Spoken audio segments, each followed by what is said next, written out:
Been a long time. So we're excited, now getting into the game mode, game plan mode, practice mode.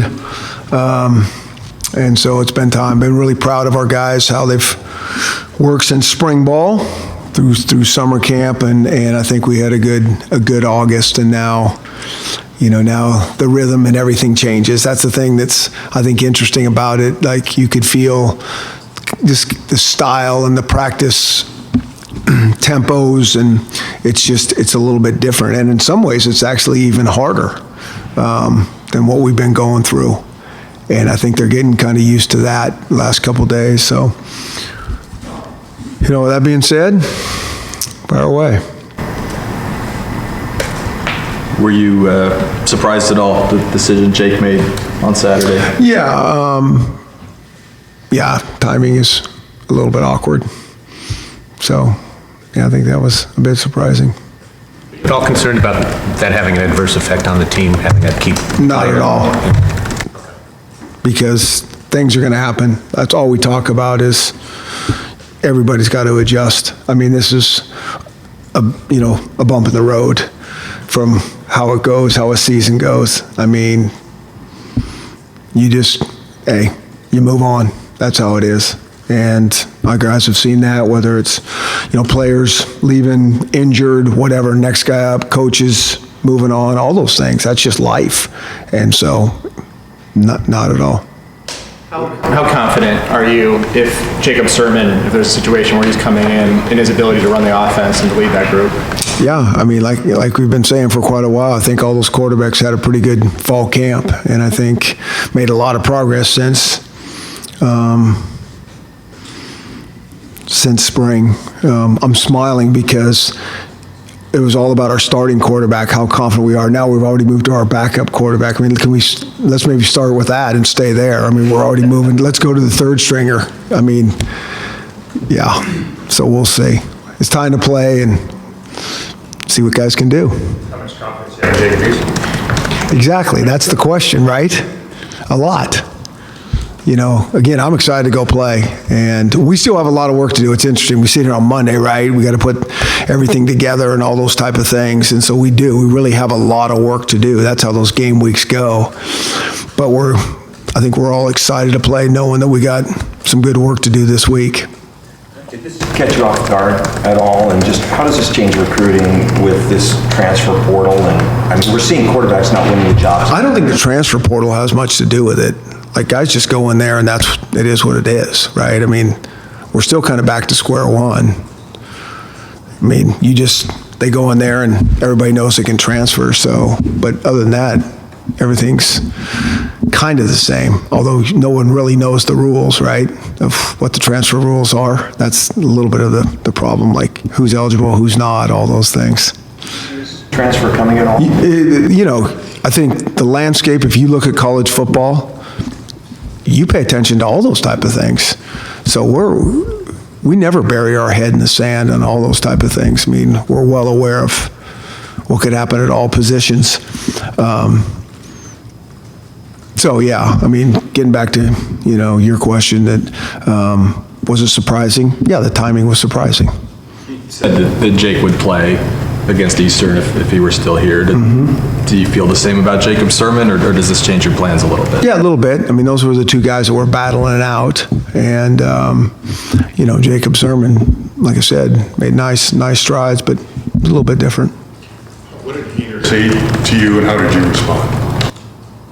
We just had some discussions about what would be the right thing to do, and that was kind of that. So. This changes the mindset for Easton at all. There's a guy he battled neck and neck with, and now he's gone. I think I think it certainly can help the whole dynamics, when things are a little bit more clear cut in terms of you got kind of a pecking order going forward. And, but like I said before, I mean, I think all those guys did a nice job. I mean, they were all good to each other in the rooms and supported each other. And, at the end of the day, a guy's got to make a decision for himself, and he did it. Any other roster movement, any long-term injuries or anything? There's always roster movement, but nothing that's of noteworthy right now. How is Easton different than, besides the obvious, which is huge, How is he different than other quarterbacks you? Well, I think you're hitting on it. I think the physical stature is different than, certainly the guys that we've coached here. He just, we've had some guys that, Jake was 6'2", and I think Seiler was a little bit taller than that, and KJ, he was around 6'2". Jacob Sermon's 6'4", but, him even 2 inches taller, those taller, bigger, it feels a little bit different. And so, that's one thing that's a little bit different. Can see pretty good. How much do you change the offense of the personnel? If he has different strengths, how much do you want to change what you do? Yeah, we it's always the same. We're trying to play to our, our guys' strengths. And so if somebody throws routes better, certain routes, we'll do that. If somebody handles situational football different, we're going to just always play to that quarterback strength. Doesn't matter who it is. We have our system, and the system's flexible enough that we kind of lean certain ways depending on who it is, and then you evolve and go. The offense was certainly much different Jake Browning's first year or two than it was the last. You just kind of evolve with football and what they're good at, what they feel comfortable with. So that's not really different. With your running back, no Miles, so they have different strengths as well. Yeah, that's not different. We're not calling different run plays because of who we have back there in terms of not having Miles. He was just always so good. If things weren't blocked exactly like they should be, he was going to probably get some extra yards. Any change in preparation with your quarterback being a new guy, not the different guy started the last 3 years? No, the process, through spring football and even fall camp has been exactly the same. It hasn't felt any different at all. The process that we go through, that we put them through, how we're trying to build fundamentals and techniques and, incorporate the schemes and all those type of things. That process all feels the same. And, in some ways it's been, I'm trying to think of the right word. It's been energizing because we've had so many guys that kind of know the drill, and this way you almost have to take a step back to make sure they know exactly what we're doing and go over it and over it. And there's nothing that's taken for granted. Does having a veteran offensive line coming back help the quarterbacks maybe ease into it a bit? And did you see that during fall camp? Well, I think anytime you got veteran lines, it's going to help either side, either side of the ball. I think that's where it always starts. So, certainly a help for sure. So now you're a number one guy. Does he get the same amount of carries, the kind of run that you gave Miles over the last 4 years? We'll see. We evolve with Miles as well. And, Savon's had some really good carries for us, but it's always week to week and game to game. And, see how he evolves, see how healthy he stays, see how other guys are playing. And we kind of adjust and adapt from there. The freshmen and redshirt freshmen and the two deeps in the secondary, there's a lot of them with Cam Williams and Kyler and all those guys. What did those guys do to impress, as well as Asa Turner and Duffy, those kind of guys? Well, we've played a lot of young guys, certainly back there over the years. So that philosophy hasn't changed, but I think the most important thing that they've done is just come in and really done a nice job grasping the schemes. They're all very athletic, played a lot of football. We knew that kind of coming in, and then it's how do they adjust to this level of detail and intensity and all those things. And, we've been extremely excited about Cam Williams since spring ball, just in terms of his attention to detail and picking it up. And so that hasn't changed. And then those other new guys have kind of followed right in those footsteps. And so, it's good. We feel really good about those guys. Chris, we talked briefly Thursday, your comments after the Rose Bowl about doing a deep dive on the offense and really jumping into that over the offseason. What are you hoping to see different from the... You've asked this question 3 different times since we've talked. It's the same thing. We've looked at everything. We try to play to our strengths, and away we go. So many young guys that you mentioned just across the board on the roster. What's the process like of managing their nerves and excitement ahead of week 1? Yeah, I think if you watch all the week 1 football games that have already been played, I think every coach is sitting there shaking his head and scratching his head going, how does this happen? You see so much football that I know they're going, wow, all the, the miscues, the self-inflicted negatives, the false starts and all that just don't show up like that in practice till you get to the real game. And it doesn't matter if you're young or even have a veteran team. I think those first game or two, there's just a lot of that. And so you talk about it, you show them that, you're working on it, but there's no substitute for going through it. You try to create the intensity in practice, but games are different, and that's the fun part, to go out and it's different than practice. What's your confidence like in Kyler Manu, and how has he kind of solidified, I guess, his position in the middle there? Yeah, I mean, I think I'm excited for Kyler. He's been here a long time. I think he's the oldest guy on our team in terms of longevity, and it's awesome to see him, how hard and long he's battled, and finally get a really good opportunity to get major playing time and be a significant contributor. And he's contributed, that's the one thing. He's played, and over the years, he's been able to play a lot of football for us, but now it's a different role for him. And I think it's great to see a guy that's a fifth-year guy finally get his time to shine. The other Kyler on the defense, Kyler Gordon, one of the best hands in the room. Yeah. It looks like you've got him number 1 on the depth chart. What did he do to win that? Yeah, he played well. I mean, I think there was some, we're going to play different guys in that secondary too. I think that's one thing that Coach Lake and Coach Harris have done. I mean, they're going to rotate some guys. We got our starters, but it's always open competition, and we got some other guys that'll probably play and deserve to play. But Kyler's, really athletic, and the best hands thing doesn't surprise us. I mean, he could be a receiver. We kind of knew that coming out of high school. We're like, okay, what's the best position for him? And I always say this: if guys are thinking about being wide receivers or DBs in high school, and it's flip of the coin, be a DB. Those guys are much more difficult to find, and so. Role in this offense. I think Trey's a lot like Chico. I think when we recruited him, we kind of, he was a running back in high school that played some receiver. You could see he had really good ball skills. And so there's a lot of different things. I mean, I remember when we first got Chico, we're thinking, we need to play him. He was just such a comfort level. We could play him at tailback if we ever got into trouble depth-wise there, because that's what they were in high school, and they're shifty and all those things. And I always think we should probably do more with them in the backfield by giving them the ball, even though they're a receiver, because it could give them some personnel matchup things. And so I think Trey's similar to that. Does this feel like the deepest wide receiver core you've had since you've been here? Yeah, I mean, I'm thinking about that word, the deepest, Yeah, we got a lot of guys there. And we need some guys to go out and, that group as a group to take the next step and then say, this is a deep, I think when you think about this is a deep, experienced, playmaking crew.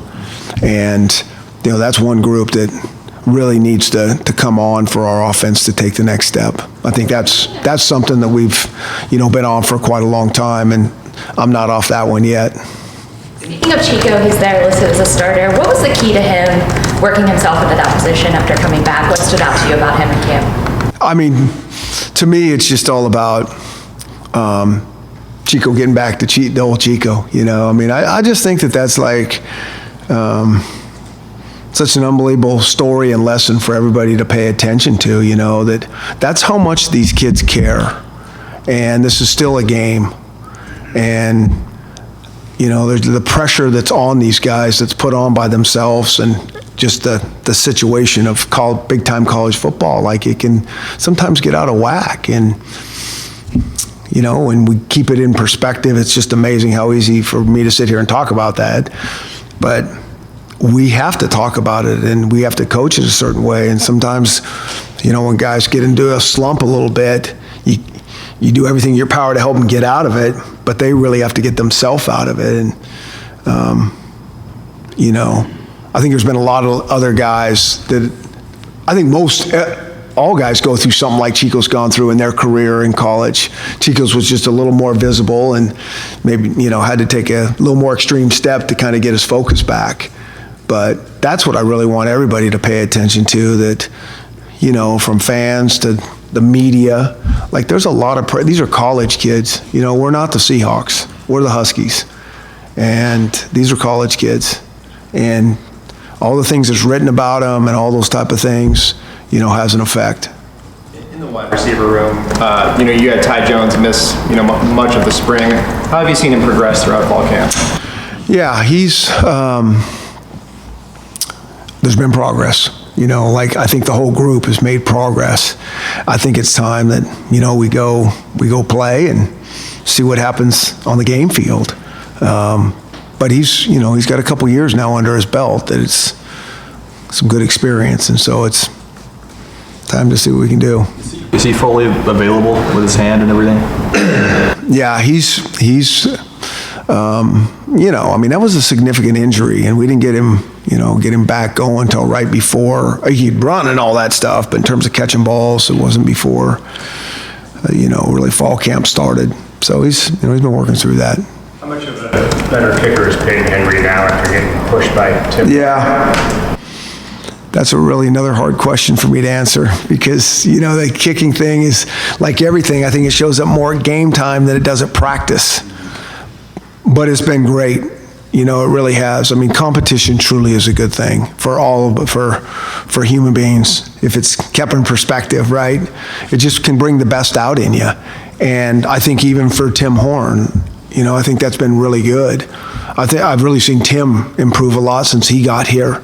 The first couple practices, and settle down and get the timing and all those type of things. And so it's been really good for both those guys. Now, got to go play. Kickoffs and field goals for you, both duties? Or? No. Tim's going to kick off, and Peyton will kick the field goals. 12 o'clock start? Yeah. And a night game then following? Yep. How's game day different? Early start versus the late start? We get up and go play with a smile on our face. The other game, we wait around all day and then go play late. It's what it is, right? Sit in the hotel room all day, or you get up and go play. That's the difference. Where's Henry Bainavolo at right now, his progress? Yeah, he's making progress. He really has. He's another one of those guys that we've made progress, and we'll just see how this thing continues to evolve. Given the two quarterback transfers you've had this year, do you think you need to approach recruiting the position in any different way? Yeah, I think that's something that's always paid close attention to. It's just, you see it across the country, right? It's just one spot to the next, this guy's out. And so it's something that's part of what's going on right now. So it would be naive of us to not pay attention to the dynamics in, that room in particular, but certainly all rooms. Is there an acute, given the pressure you just described, is there a way you can do this differently? Do what differently? So you don't have so many people competing for that single position. You're always going to have guys position. You can't have one guy. That's not going to work for us. So there's always going to be a handful of guys competing for that position. And so what the best order is and how that works, that's never going to be scripted out like that. That's just not how it works. But do we need to pay attention to it and have a strategy and help the whole situation? Absolutely. And what that looks like, I think, is to be determined, and we'll keep paying attention to it. You guys obviously love using multiple tight ends, and you've got Kate Otten or Hunter Bryant in the depth chart. How excited are you just about that tandem and those two guys working together? It's good tandem, without question. And I think the goal for us here at Washington is to develop more talent behind those guys to keep getting. We've kind of talked about this before. We need to recruit more guys in at that position because we like to use those tight ends. And so we feel good about some of the young guys we have here, but that's going to be a position that's it's just important to our offense. I think those guys give us a lot of flexibility. Both those two guys you mentioned, they're kind of different certainly in their roles, but they both can do a lot of different things. So that's why we like them, and it's awesome to have those two guys. Corey Luciano's been listed as a tight end now for a month now. How have you seen his transition? Yeah, so he's obviously another different type of, I always say this, you like this one prototype, right, tight end, or this one prototype wide receiver, wide receiver, 6'4", 210 pounds, runs forward. Well, they don't all come in that So you kind of mix and match the group. Same thing with the tight ends. Some guys are going to be more kind of blocker type guys, and some guys are going to be way more pass receiver types, and you're always blending those. And Corey's on the, the blocker type side. And so it's not, certainly the pass game part of things would be different for him, but not the blocking part of things. Have somebody transitioning to that spot like Corey Luciano or Lucas a couple of years ago, is there anything you focus on first, or is it really sort of turning him into an outside blocker and not focusing on the Yeah, it's usually the blocker part of things. That's usually where we're kicking a guy down there. You get a lot of receivers that you can move around and those type of things. So to me, the hardest thing by far is the blocking thing. So that's usually where we're concentrating on. Does Hunter's injury history require you guys to manage his snaps differently?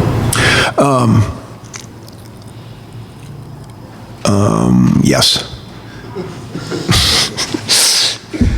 Puka has looked good during camp. Do you foresee you using him at some point? Yes. These are how talking to recruits, you can't you better not ask me yes or no questions. I'm just they'll just yes and move on. I'll get back to both these right here. The reason I was thinking about that was because we pay attention to everybody's snaps, not only in the games, but in practice. And so, certain guys that have a history of injuries, we're going to pay more attention, but we really pay close attention to everybody's snap count, yardage count, all those things in practice, let alone the games. So, are we a little more sensitive if a guy's been hurt before? Absolutely, at all positions. So that's, kind of why I was thinking about that. And, the Puka thing, he's a guy that's been one of our freshmen that, we're planning on getting in the mix. Now, what that means, I don't know, because, with this 4-game rule, we're planning on playing a handful of these guys, but we'll just kind of see how it goes down the road. We might end up playing more with injuries and all those things, or and maybe it's not a bunch the first game, but it's much more the fourth game. It's kind of work in progress on all those things. But Puka's done good. What's the thoughts on Easter? Wow. 25 minutes. 22, 30. Just one or two more guys. Okay. Yeah, I think Easterns. I think everybody in this country's got a lot of respect for Eastern Washington. They're just the program itself. When Bo was there and now Aaron Best taking over, they haven't missed a beat. I think you look at their track record playing Pac-12 schools, what they do, how they battle, how hard they play. Then you look at them in their conference, all the conference championships they've won, playing for national champions, all those things. It's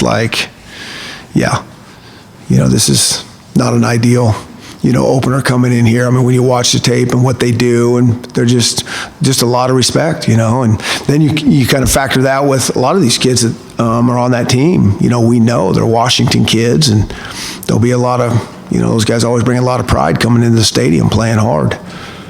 Junior Ida's coach briefly at Eastern Washington, and now he's here with you. A, what have you seen from him just as he's mentioned through fall camp? And B, having a coach rise through the ranks and kind of just, him back in the day and now seeing him coach against him?